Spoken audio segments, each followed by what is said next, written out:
Hi Flosstube, I'm Stephanie from Stitchinit, and today I have a very special guest, Talia from Coveredin Cathair. She drove all the way up from Warner Robins, Georgia to visit me, and I'm really happy to have her today because she just told me that she's going to be moving next week to North Carolina. So we've been stitching together in Warner Robins for over the past year, I guess. I don't know.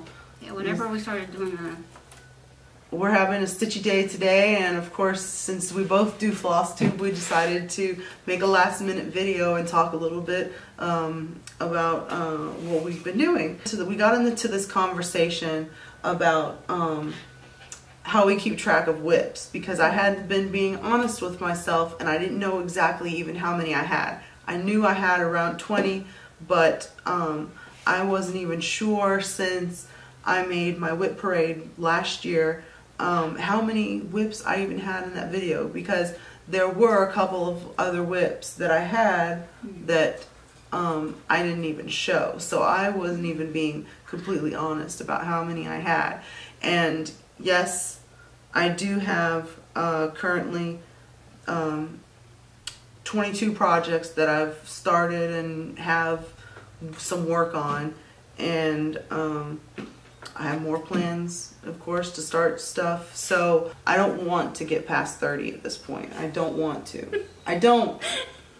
I'm laughing because you know how many I have and how many I have planned. I know. And I would love to do something like that, something outrageous like that for my 40th birthday. You too. really don't, but, because it's overwhelming. Yeah, I mean, that's what I decided. I was like, I need to have some sort of plan of attack or system to manage this. And you started something as part of your year of celebration. What? Yeah, what I call it, my 40 turning 40. 40 turning 40. I like that. Because I know I've already started the 2 in January. I started my first ever memorabilia on the 1st, and then I started the Crabby all year. I need a way to better manage them and to learn how to keep track of them all. So we got into this conversation about keeping track of things on a spreadsheet, which I started one on my iPad yesterday, so I could figure out exactly how my plan of attack for how I'm going to manage my whips. So Talia, you don't have a very involved spreadsheet at this point. Yeah, I'm not very structured on it. Like, I don't, as far as my fabric and stuff, yeah, I keep up with that while I'm working on it. But once it's done, yeah, I'll remember stuff. I don't have the mental space to try to keep up with every single thing about my whip, so that's why I keep the very basic spreadsheet with just a numbered list with the name and the start date, and then once it's finished, then I move it over to another page where I list the finish date. Do you said sometimes you use a random number generator?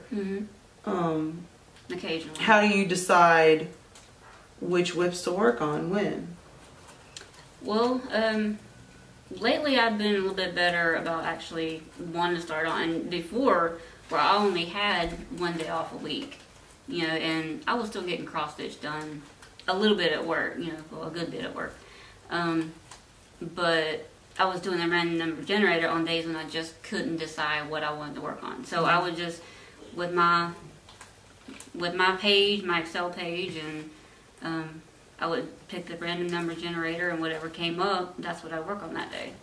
And so that's why, you know, if you're gonna list them like that, it's helpful to number them. I'm just basically a simple girl, but to keeping up with them, however works best for you. But these are just kind of a way, and just some ideas that we have as far as the way we keep up with what we're working on.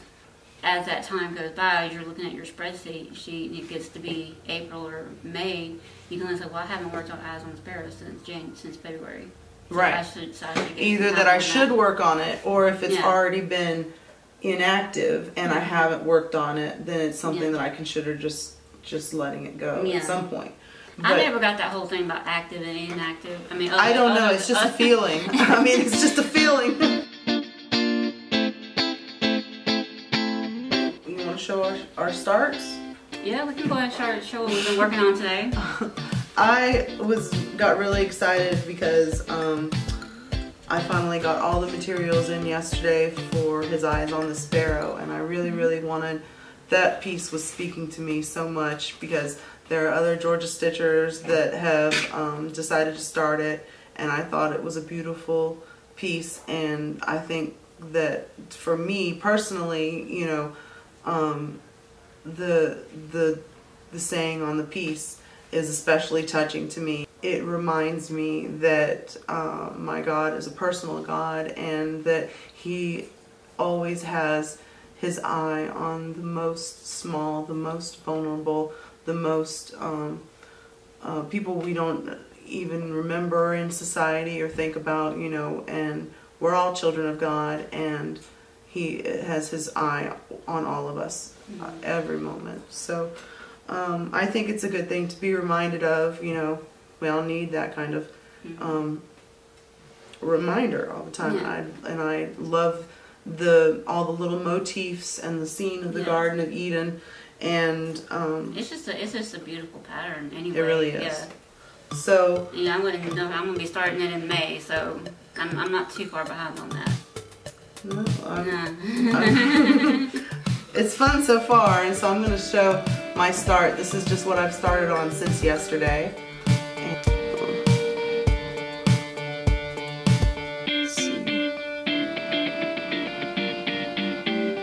But it's just 3 little trees in the middle of the Garden of Eden, and a little red robin, and the start of a crown. So I've got a good start going so far.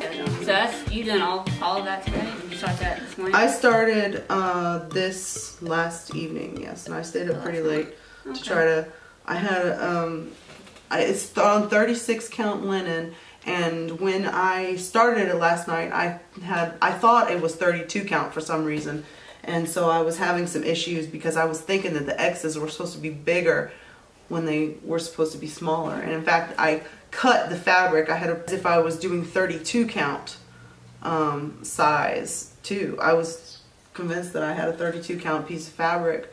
So it is going to be a little bit bigger than what I needed, but that's good. That's fine. Yeah, just extra room to do finishing.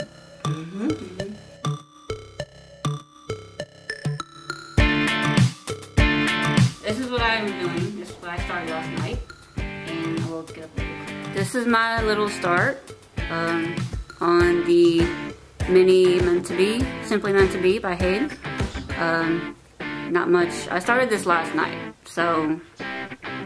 I started this last night. Just did this is all black, and there's a few extra colors mixed in here and here. So I am trying to do this diagonal stitch. So that was kind of neat. Yeah. That we started something on the same day, and so when she came over today, I was like, oh, I just started this yesterday, and she just started that. And Talia is going to be moving to North Carolina. I'm going to try to come to some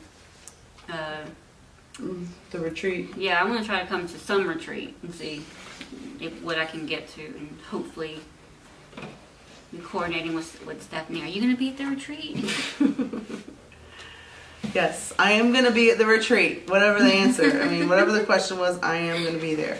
We've got some great stitching done on our projects, and it was nice to catch up with Talia. Like I said before, she goes on to bigger and better things, you know, outside of Georgia. So fly off all the way to North Carolina. Yes. So thanks for coming over, Talia. I had a great time. I had fun. We're gonna rehearse that hug like 5 times until we get it right. Okay? We'll see you soon. Thank you. Bye. Bye.